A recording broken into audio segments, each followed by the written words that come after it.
Vamos lá, gente. Andréa Sadi, âncora do Estúdio I, apresentadora aqui da Globo News, acaba de disparar uma bomba no blog dela. Bomba essa que você vai ver já aqui no Conexão. A Andréa está trazendo o roteiro das confissões de Cid, como o Cid está colaborando com as investigações. E atenção, Cid, segundo apurou a Andréa, junto a autoridades que acompanham as investigações, de novo, a apuração da Andréa Sadi, e vai detalhar as conversas em torno de um golpe de Estado para evitar a passagem de poder para Lula em dezembro, que envolviam o ex-presidente Jair Bolsonaro.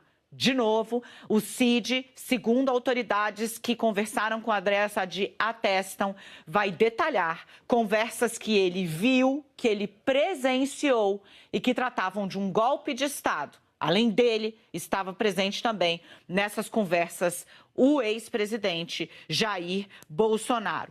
Confirmada pela apuração da Andréa Sadi, então, o tamanho, o grau, a octanagem da bala que Cid vai entregar para tentar salvar a sua família, pai e a esposa, do avanço das investigações. Eu vou abrir aqui no meu telefone também a apuração que está no blog da Andréa. Você joga aí no QR Code, você vai para lá, mas antes fica comigo. Se eu fosse você, fica comigo que eu vou trazer os principais detalhes, a gente vai debater e daí você já emenda no Estúdio I logo mais. Olha o que a Andréa Sadi traz, né? Nos últimos 4 anos, Cid foi, portanto, ajudante de ordem de Bolsonaro. Ele deve apresentar à Polícia Federal detalhes, diz a Sadi, de reuniões e conversas para efetivar um golpe de Estado que visava manter o ex-presidente no poder após a derrota nas eleições. A Sadi apurou junto a fontes que têm acesso à investigação que o Cid está detalhando também a participação dele no caso das joias sauditas, bem como outros temas. Cid, diz a Sadi, como ela aponta, inclusive aqui no título dessa apuração, deve arrastar militares e outras autoridades, inclusive ex-ministros de Bolsonaro, para a tratativa golpista. Nomes de militares como Augusto Heleno, ex-ministro do GSI, e Braga Neto, ex-ministro da Casa Civil, da Defesa e vice de Bolsonaro na eleição, são citados por fontes da Sadi como alvo de Cid nos bastidores. Eu vou, claro, jogar para todo mundo aqui, mas antes vou trazer para fechar essa aspa. Cid está apresentando o que tem sobre vários temas. O foco da PF está no roteiro do golpe. Militares do governo Bolsonaro estão cientes das conversas de Cid com a PF e estão preocupados com o que ele pode relatar de envolvimento e reuniões com Heleno, Braga Neto e novos personagens do núcleo militar, disse a Sadi, uma fonte que acompanha as tratativas do Cid com o judiciário. É uma bomba que você vê aqui já no Conexão, antecipando o conteúdo que a Sadi vai detalhar logo mais no Estúdio I, que você encontra já no G1. Vem para cá, Valdo, vem para cá, Leilane, vem para cá, Camila. A informação que a Sadi traz coloca Bolsonaro de vez, né? Porque antes você tinha assim, o hacker disse que o Bolsonaro perguntou sobre a segurança da urna e depois pediu para ele fazer uma fraude fake e que se fosse preso indultava. O Bolsonaro fala, não, eu só perguntei. O que você tem agora é o personagem, como a gente dizia aqui no Conexão ontem, que presenciou esta conversa. O próprio Bolsonaro, eu confirmei isso no dia 1º de agosto, admitiu que o Cid, que teve a conversa com o hacker, que fez a pergunta sobre a urna e que o Cid e o Coronel Câmara haviam presenciado. Agora, este personagem que estava lá, que segundo a Andréa Sadi apurou, coloca Bolsonaro como uma figura ativa numa trama golpista após a derrota em outubro e novembro de 2022. As conversas, segundo apurou a Sadi e Valdo, aconteceram em dezembro, quando Bolsonaro, portanto, já tinha perdido a eleição. Ô, Dani, isso é nitroglicerina pura, né? A impressão que eu tenho é aquele quebra-cabeça, né, Valdo, que tá todo ali, as peças estão ali praticamente encaixando. Aí chega uma peça central que vai grudar todo mundo em volta e vai explicar, ok, é assim. Exatamente, Leilane, Dani, Camila.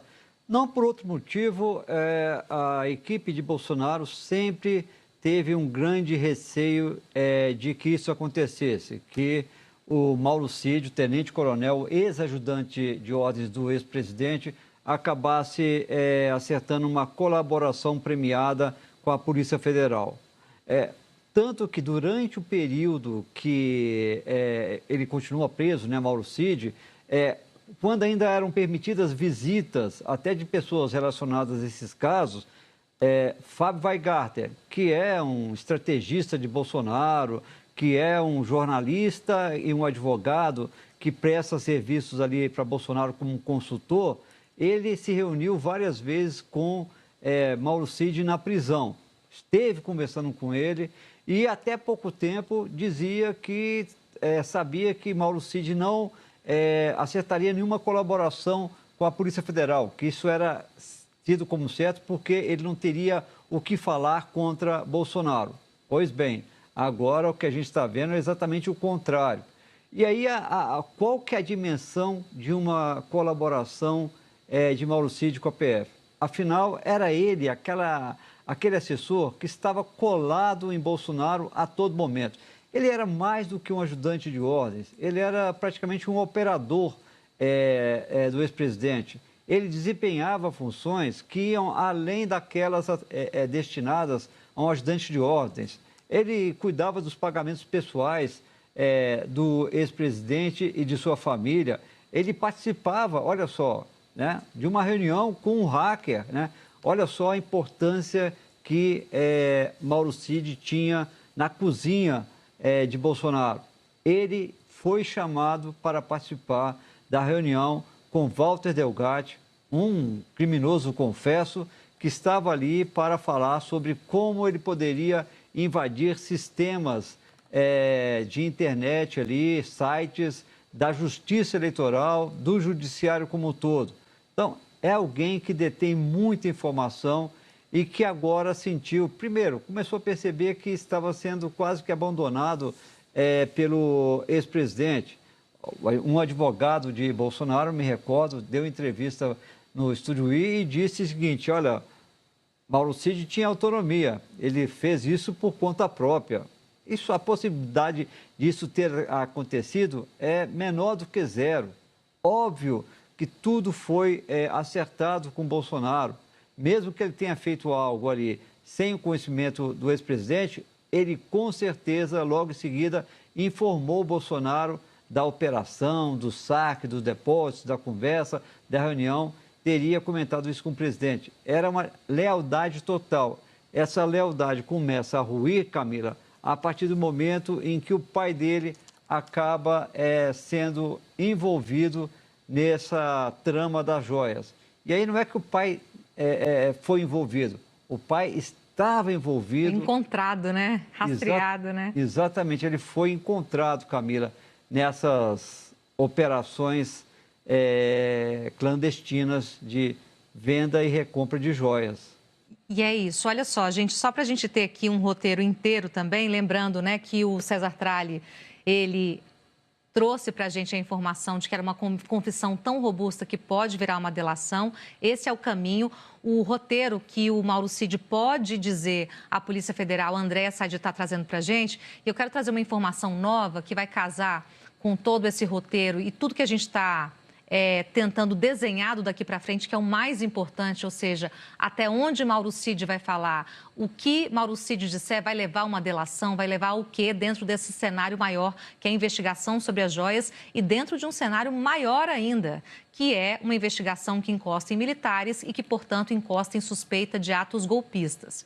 O que está por trás dessa expectativa desse roteiro aí, que a Andréa está trazendo para a gente e que a gente vai aprofundar aqui? São os celulares que estão apreendidos e já estão sendo periciados. Por quê? Eu até contei isso no Conexão, mas vale dar como contexto aqui para a gente fechar a história abraçando todos os lados.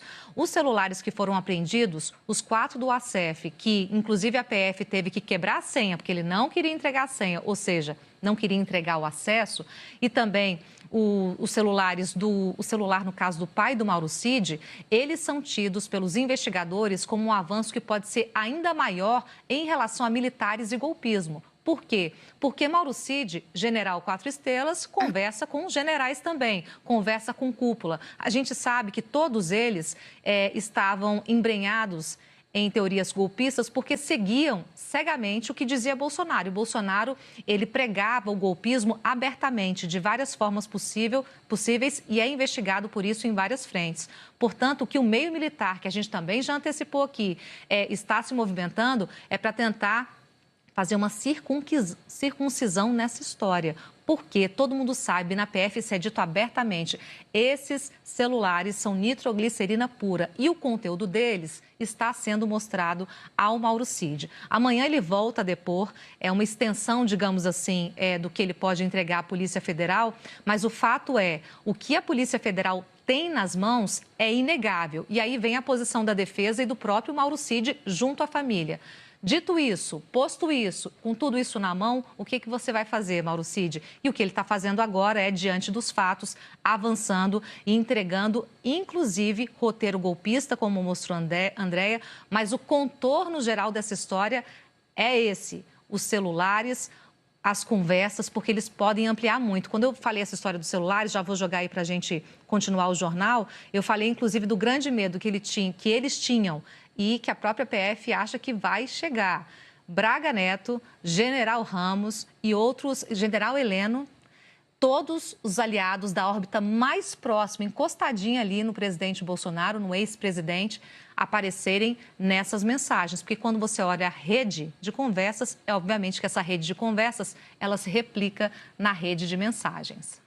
Gente, vamos trazer aqui mais um para ajudar a gente a analisar e pensar. Nosso querido Fernando Gabeira, que sempre tem uma análise que abre os nossos olhos e a nossa mente para lados que muitas vezes a gente nem pensou. Gabeira, isso que a Andréia traz aí no blog dela, fecha esse quebra-cabeça que vem se apresentando há meses, né, nas investigações da Polícia Federal. Bem-vindo, boa tarde. Quase boa tarde já. Leilane, boa tarde. Camila, Dani, Valdo. Olha, eu acho o seguinte, que é preciso ainda ver, checar o que ele vai dizer, né? Qual o tipo de revelação que ele tem. Porque, no meu entender, um golpe de Estado não é uma coisa facilmente demonstrável. Tá? Você pode ter articulações, conversas, mas não é facilmente comprovável.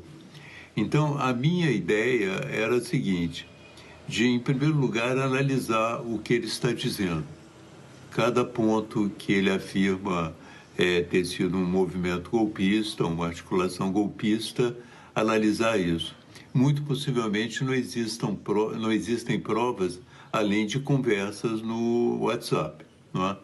Mas existe uma forma de você consolidar essa visão se você articular com os movimentos conhecidos, os movimentos revelados pelos personagens ao longo do tempo. Por exemplo, vou te dar um exemplo sem citar o nome, mas se um general diz assim, esperem que alguma coisa está para acontecer, esperem porque alguma coisa vai surgir de novo e tal. Pode ser que ele esteja refletindo o resultado de uma reunião que você tem ali na data, a troca de conversas ali naquele momento. Pode ser que ele esteja refletindo publicamente alguma coisa que eles já conversaram secretamente, que já estão esperando secretamente. Então, a minha ideia é de recolher tudo o que ele diz, né, todas as informações que ele traz, e também fazer uma análise muito cuidadosa de tudo que apareceu na superfície. Voltar a todas as declarações e a todos os movimentos dos personagens. Assim, eu acho que será possível compor um quadro melhor dessa possibilidade, dessa tentativa de golpe. Porque, de um modo geral, golpistas tomam cuidado, né, para não deixar muitos rastros.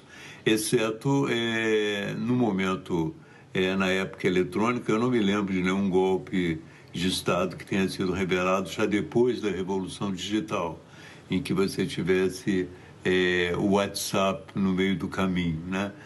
Um golpe de Estado com WhatsApp, ele tem características muito especiais. Então, eu acho que o problema é recolher todas essas mensagens e as informações decorrentes dela e analisar na superfície como eles se moveram, porque houve um movimento de superfície. Por exemplo, um outro exemplo que eu vou te dar e que me interessa muito nessas investigações, por que o Mauro Cid foi designado para o Batalhão Especial de Goiânia? Exatamente o Batalhão Especial que teria, em caso de necessidade, uma função específica de atuar em Brasília. Eu acho que isso fazia parte de um esquema maior. Se fazia parte de um esquema maior, evidentemente que não dependeu apenas do Bolsonaro, houve um entendimento maior com o próprio Exército. Então, são esses detalhes que eu quero ver para poder trabalhar um pouco melhor o tema. Mas eu acho que o fato dele falar e o fato de haver essas mensagens é um fato muito promissor no sentido de entender o que aconteceu no Brasil em primeiro lugar. Entendendo o que aconteceu com todos os detalhes, aí a gente vê qual foi o papel de cada um e como cada um terá de responder por isso. Leila. Sempre bom ouvir nosso decano, né? Sempre bom. É verdade. Gabeira, eu estava aqui te ouvindo e fui resgatar a representação que a Polícia Federal apresentou ao Supremo lá atrás, quando pediu a prisão do Cid. Ela é uma peça muito detalhada, são 114 páginas. E de onde vem esse pedido de prisão?